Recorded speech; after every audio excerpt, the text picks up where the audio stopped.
Hello people, বিডিগিক্স ওয়েবসাইটের পক্ষ থেকে এইচটিএমএল এবং সিএসএস ভিডিও টিউটোরিয়ালসের 21তম ভিডিওতে আপনাদের সবার ওয়েলকাম জানাতেছি। আমি Faisal Ahmed. So last video টিউটোরিয়ালগুলোতে আমরা সিএসএস নিয়ে শিখতেছিলাম। আমি সিএসএস নিয়ে কীভাবে আমাদের ওয়েব পেজগুলোকে স্টাইলিং করা যায়, ডিজাইনিং করা যায় সেই সম্পর্কে শিখতেছিলাম। সো আজকে আমরা শিখবো পুরান একটা টপিক, বাট নতুন করে। পুরানো আমরা অলরেডি টেবিল সম্পর্কে জেনেছি এবং টেবিলে কীভাবে row, column, col span, cell spacing, cell padding এসব ইউজ করা আমরা শিখেছিলাম। বাট ওগুলো আসলে স্টাইলিং, বাট ওগুলো এইচটিএমএল ল্যাঙ্গুয়েজের স্টাইলিং। বাট আমরা আজকে শিখবো কীভাবে সিএসএস ইউজ করে আমরা টেবিল স্টাইলিং করতে পারি, অর্থাৎ সিএসের মাধ্যমে আমরা কীভাবে কুল সব টেবিল স্টাইল তৈরি করতে পারি এবং টেবিলকে দেখতে আরও সুন্দর এবং পড়তে আরও সহজ করে দিতে পারি ভিউয়ারদের জন্য। সেভাবে শিখবো আমরা সিএসএস প্রোগ্রামিং। সো সিএসএস কোডিংয়ের ক্ষেত্রে আমাদেরকে ধরো যে আমরা একটা টেবিল ক্রিয়েট করতেছি 3x2 টেবিল টেবিল এনিওয়েজ। বেশি সুখে আছি মনে হয়, এই জন্য মুখ দিয়ে অটোমেটিক্যালি গান বের হইতেছে। যাই হোক, টেবিল ধরা যাক আমাদের রো আছে টিআর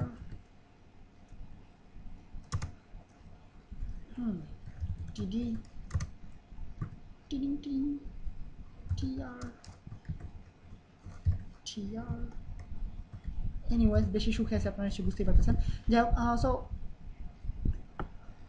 আমরা ধরা যাক 3টা কলাম বিশিষ্ট একটা টেবিল তৈরি করবো। টিডি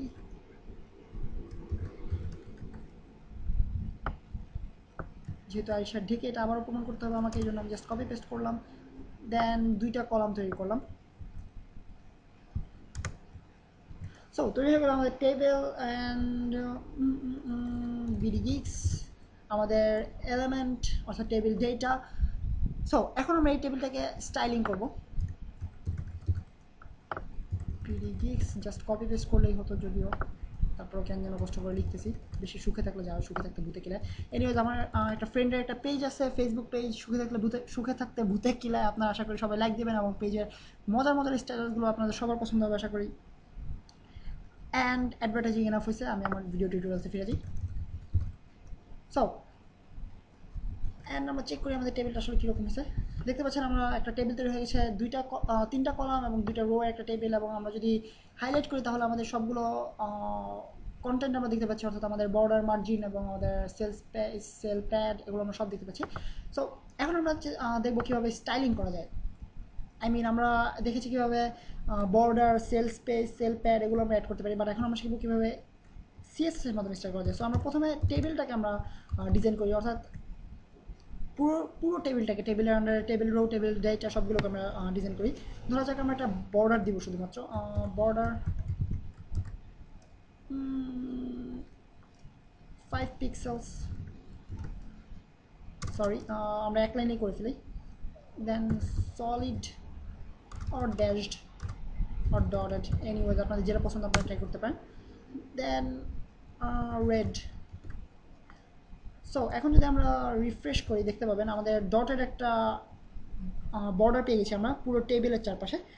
বাট এটা আমাদের টেবিল ডেটা অথবা টেবিল রোকে আমাদের কোনো দিক থেকে এফেক্টেড করে নাই। আমরা জাস্ট পুরো টেবিলের চারপাশে একটা ডটেড রেড 5 পিক্সেল একটা বর্ডার পেয়ে গেছি। সো এখন আমরা দেখবো কীভাবে আমরা টেবিল রোটাকে ডিজাইন করতে পারি। সো আমাদেরকে জাস্ট সিম্পলি টিআর, যেহেতু আমাদের ট্যাগ নেম টিআর, টিআর ধরা যাক আমাদের রো এর ব্যাকগ্রাউন্ডটা থাকবে হচ্ছে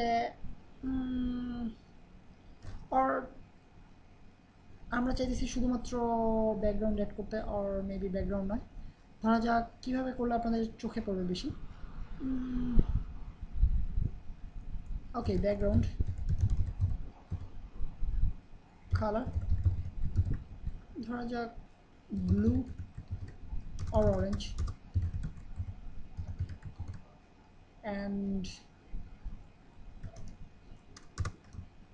দেন আমরা আমাদের ডিজাইন করবো আমরা টেক্সট ডেটা, টেবিল ডেটা। তো টেবিল ডেটা ডিজাইন করার ক্ষেত্রে আমরা ধরা যাক আমরা এখানে একটা বর্ডার চাইতেছি। বর্ডারটা হবে হচ্ছে সরি, বর্ডারটা হবে 2 pixels, solid and blue.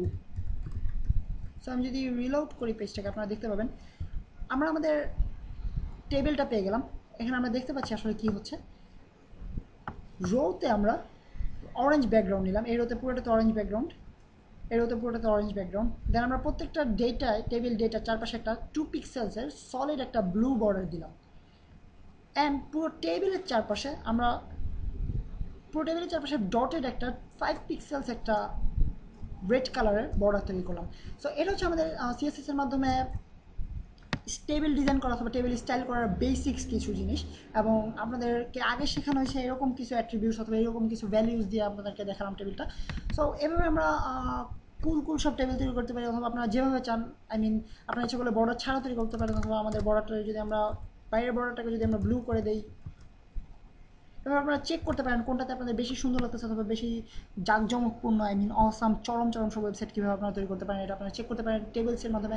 So basically table সম্পর্কে এইটুকুই। অ্যান্ড আরেকটা জিনিস আপনাদেরকে বলে রাখলে আপনাদের সুবিধা হবে, সেটা হচ্ছে আমরা যখন কালারিং করতেছি অর্থাৎ যখন আমরা স্টাইলিং করতেছি সেটা আমরা কোনো কিছু ওভার রেট করতেছি না। আই মিন টেবিলের ক্ষেত্রে আমরা বর্ডার দিলাম 5 পিক্সেল, দেন রোয়ের ক্ষেত্রে আমরা কালার দিলাম অরেঞ্জ, দেন ডেটার ক্ষেত্রে আমরা যেটা চেক আই মিন বর্ডারটা দিলাম, বাট কোনোটাকে ওভার রেট করতেছে না। অর্থাৎ আমরা যদি রোয়ের কালার দিতাম, আই মিন পুরো টেবিলের কালার যদি ব্ল্যাক দিতাম, দেন রোয়ের কালার যদি আমরা অরেঞ্জ দিতাম, দেন কী হতো সেটা আপনারা চেক করে দেখবেন যে কোনোটাকে ওভার রেট করে কি অথবা করে না। অথবা এটা আপনাদের জন্য থাকতেছে হোমওয়ার্ক বলা যেতে পারে, যদিও ভিডিও টিউটোরিয়ালে আমি কখনো হোমওয়ার্ক দিই না।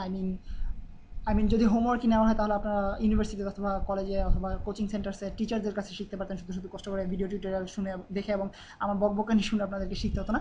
এনে আশা করি আপনারা কিছু শিখতে পারছেন আজকে ভিডিও টিউটোরিয়াল থেকে, এবং নেক্সট ভিডিও টিউটোরিয়াল আপনাদের সাথে আবার দেখা হবে। সেই পর্যন্ত আমি সাইন অফ করতেছি।